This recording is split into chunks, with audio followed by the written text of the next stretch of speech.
Hi characters! It is cold, but my heart is filled with warmth. I just got home from seeing this amazing one-woman show by Echo Brown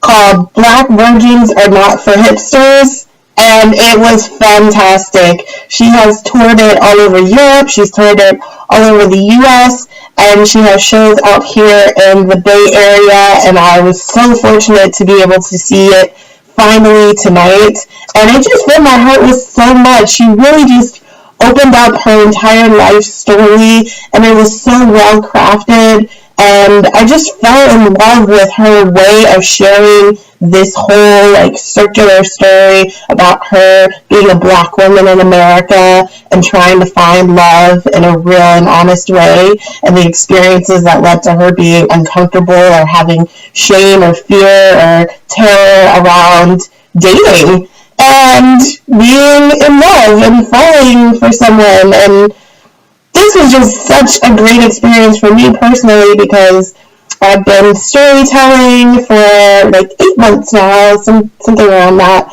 and I feel like the next step that I would love to move into would be what she has done tonight, doing a one-woman show. So I was just captivated, absolutely, and if you have a chance to check her out again, Echo Brown, she's a world changer. She's on her way, definitely. So I just wanted to talk briefly because I do love storytelling, and I asked Echo tonight during the Q&A, what your framework and crafting process is to come with this full hour of a show that had many different pieces of her life story put together to come with this really great message. So for me, when I'm storytelling, I have been able to do stories that are 10 minutes. The longest story I crafted was 15 minutes, and the shortest story I crafted was 5 minutes. But for me, the crafting part is really what I've been falling in love with. Not just the performing and the interacting with the audience, but really doing the work in my mind to get the kernel of what I want to share and what I want the audience to connect with. So I'm just going to talk about that process a little bit. So when I start with a story, sometimes there's a theme for the night.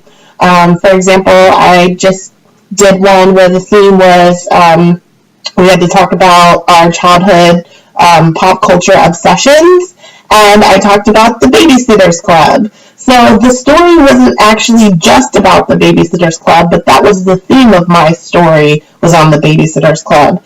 So when I thought about, the Babysitters Club and what I wanted to share with the audience, I didn't just think about talking about, reading the books or describing them or exactly that. I wanted to really come with a theme that the audience would take away a feeling past just, oh, the Babysitters Club is interesting, something that they would feel connected and really growing from my opportunity to share the story. I had someone in a storytelling workshop talk about bringing stories that are both personal and universal, and I feel like that's what I tried to do. So for example, with the Babysitters Club story, I really did the work thinking, what did the Babysitters Club mean to me? Why was I so into this series? What did this change in my life that I would not have found if I did not read the Babysitters Club? So a lot of the work that I did before the story came out was just thinking about that and kind of thinking little points in my life, I read the Babysitters Club a lot, and why did I like it? Because they were girls, and they seemed normal, and they seemed like girls that I could relate to. And why did I love it so much? Because I felt alienated at that time in my life, but that book series was something I could dive into to connect with this other personality that I wasn't sure I had inside of me, which is this brave, outgoing girl. I also thought about what the Babysitters Club books and just being fascinated with book series mean in general to people. So why do people have certain things that they're fans of? For me, the Babysitters Club was really wholesome and honest, and it just connected with this open-hearted feeling that I wanted to feel about the world. So those were kind of themes that layered themselves underneath the umbrella of the Babysitters Club in my life. Then specifically, I thought about, like, what are anecdotes in my life that I can tell and share that are related to the Babysitters Club. So I thought about how when I was in, elementary school, I would read the books and they matched my Trapper Keeper, and that made me feel really excited. I thought about how in high school I was really fascinated with the different personalities that were in the Babysitters Club and figuring out, like, how those personalities could make me popular or a girl that had more friends than I had at that time.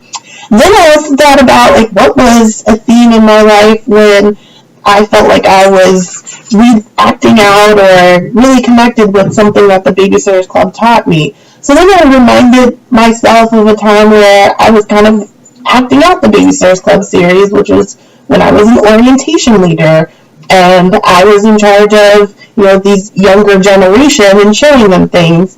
And then I dug deeper into that story, like, what did that tell me? So when I came away with all of this, like, pieces of information, I then had to craft them together into a 10-minute story. So I started off with doing a little bit of research on just the Babysitters Club, just in case my audience wasn't aware of what that exactly is, because not everybody's, like, fanatical about it like I was. And then I kind of, like, started pulling out from those thoughts and themes that I had about the Babysitters Club was so honest and wholesome. The Babysitters Club had all these different personalities, and I wasn't sure where my personality, like, lied in the world as far as being an outgoing person. And so they kind of were little anecdotal stories that gave me courage that, yeah, I can be brave because Christy's brave, and yeah, I can be outgoing because she's outgoing in this story.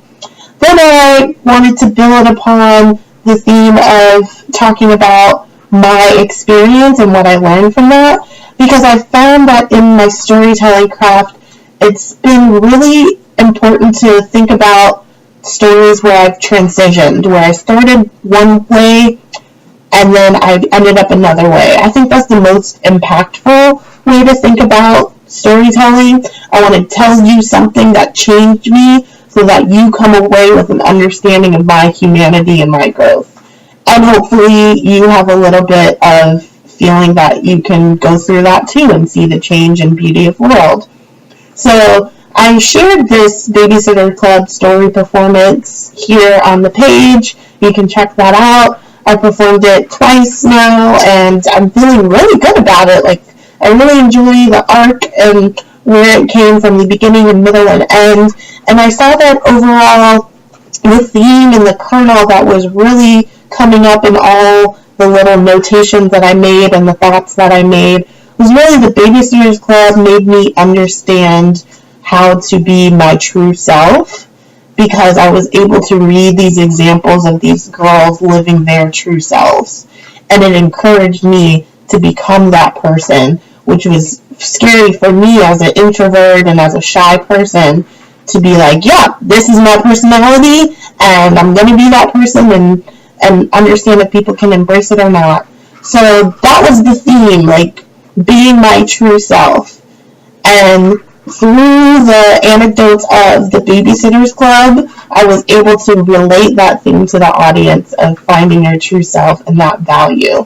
So even though the topic is about the Babysitters Club, about my childhood obsession, it really is about, like, being your true self. And I think that's why the audience has connected with it, because it's not just about me up there talking about the Babysitters Club and my obsession with the Babysitters Club and reading the Babysitters Club. It's actually about how the Babysitters Club taught me lessons that transformed me into my true self.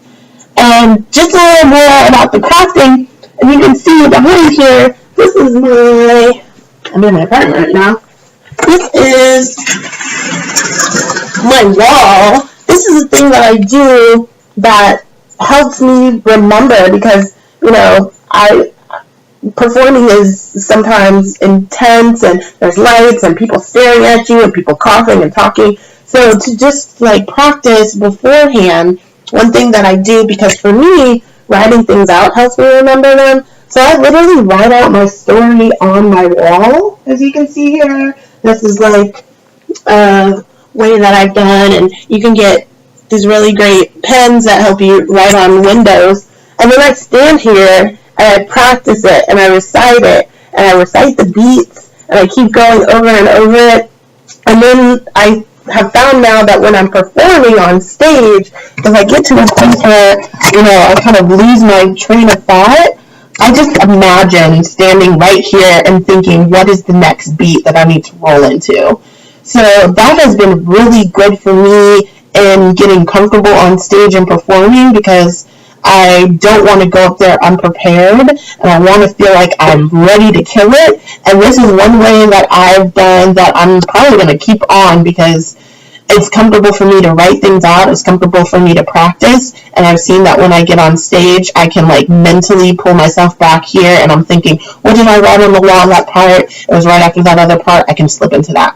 So those are just some storytelling tips from me, your Bessa Williams. I'm going to continue performing. I love storytelling. I have some more performances coming up in 2017. As I mentioned tonight, Echo Brown's show has really inspired me, and I'm going to just go for it, and I'm going to be practicing towards a one-woman show, and I'll keep you guys informed on the process. Feel free to ask me questions. This is my journey. Thank you. Have a good night.